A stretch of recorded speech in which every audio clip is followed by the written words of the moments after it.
આવવાનો દિવસ એ જ નવરાત્રી છે.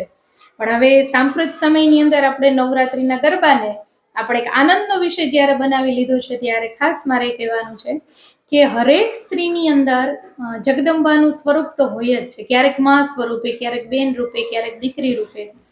પણ આ સ્વરૂપ પૂજનીય ત્યારે જ બને છે કે જ્યારે મર્યાદા અને સંસ્કારથી સ્ત્રી પોતાના જીવનમાં આગળ વધે, પોતાનું ચરિત્રને સાચવીને જ્યારે આગળ વધે, ત્યારે જ એ પૂજવાને લાયક બને છે.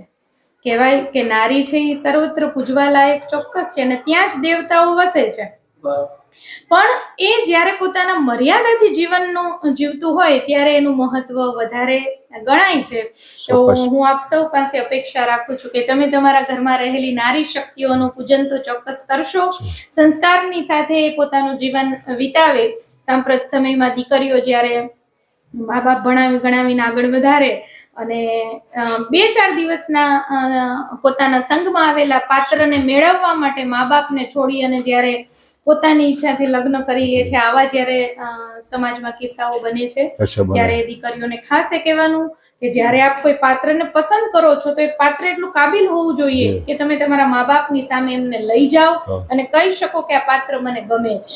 અને જે દીકરો કે દીકરી પોતાના મા બાપને દુઃખ આપીને નવા જીવનની શરૂઆત કરે, ક્યારેય સુખી ન થાય. તો આ વિષય ઉપર પણ આપણે થોડુંક દીકરીઓએ સમજવાની જરૂર છે. પણ જ્યારે નવરાત્રીની શરૂઆત થાય છે તો મારા કુળદેવી પણ મહાકાળી છે, તો એક લીટીમાં મહાકાળીને આપણે યાદ કરીએ. માં પાવાતે ગાઢથી ઉતર્યા મહાકાળી રે, માં પરવરિયા ગુજરાત મહાકાળી રે.